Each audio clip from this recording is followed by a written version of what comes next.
Hello. This particular poem has been written for the Experience Poetry Prompt, Choosing a Noun, which is being held at my workshop on Facebook at www.facebook.com /groups /planting poems workshop. So the prompt says to write a poem that is an experience, but you choose a noun. So um, my particular noun I chose was the swing. And what I did was I composed a list of basically images and feelings and um, images of the swing and how I connected with it. But I didn't get the end of the poem till the very next day. So basically, I had to think about how I felt at parting with the swing. Um, so I'm going to read the poem and then talk a little bit more about how I created it. Oh, my love, weren't you my swing? And didn't I love you from one end of you to the other and exactly how you were created? Wild and wanting all the attention all the time. And weren't we together constantly moving in sync all the time? And can you remember how I tried to control you, hushed the cry of your rusty chain links and bent you forward down in half to see how far you will leave me without breaking? Oh, swing, I want to wake up inside you again and put my dreams in you again. I want to fly again with you into tomorrow. I want to find you in the early morning, cold and tangled around yourself. I want to climb inside your soul and wipe away the puddle of cold rain in your heart. So, when I started this poem, I basically did not have all the first lines where I say, oh, my love, weren't you my swing? I only had a lot of the meat. I didn't have my voice yet. So I had to visualize. I noted the length, the shape of the swing. I also noted our connection.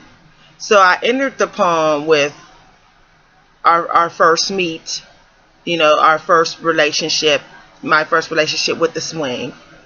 Then I went into the middle of the relationship that I had with the swing. And that's where I say, and can you remember how I tried to control you, hushed the cry of your rusty chain links, and bent you forward down in half to see how far you will leave me without breaking. So that's the middle of the relationship that I have with the swing. So the last stanza is the closure, where I say, oh, swing, I want to wake up inside you again. So right there, I'm letting you draw the conclusion that me and this swing have parted. I didn't quite tell you how. I didn't quite tell you why. Because maybe I don't know why. Maybe we just parted. And maybe that's just the way things happen sometimes. We part with things we love because the forces of nature or the forces of time just makes it happen. So the last stanza is me talking about after the parting of me from the swing. I say, oh, swing, I want to wake up inside you again and put my dreams in you again. I want to fly again with you into tomorrow. I want to find you in the early morning, cold and tangled around yourself. So if you notice in the poem, I'm repeating certain words like cold. I say cold and tangled. I say cold rain. I use time twice in the first stanza. I use the word again several times in the last stanza. And I use the phrase "I want" like 3 times in the last stanza. 4 times, which I crossed the line, and I did it on purpose, is to say, "Ooh, I want. I really, really want."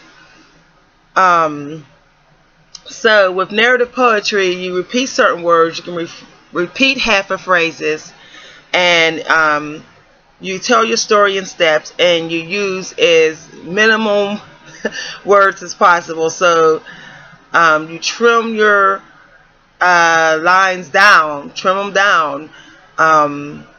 So this poem is about 1, 2, 3, 4, 5, 6, 7, 8, 9, 10, 11, 12, 13, 14, 15, 16, 17, 18, 19, 20. This poem is about 25, 26 lines long. So you want your poems under 30 lines, okay? So you're going to be trimming and trimming and trimming, because most publishers do not want long poems, and they don't want them sounding like embellished. I hope this helps, using my poem as an example. Again, you can join my workshop at www.facebook.com/groups/planting poems workshop. Thanks for listening.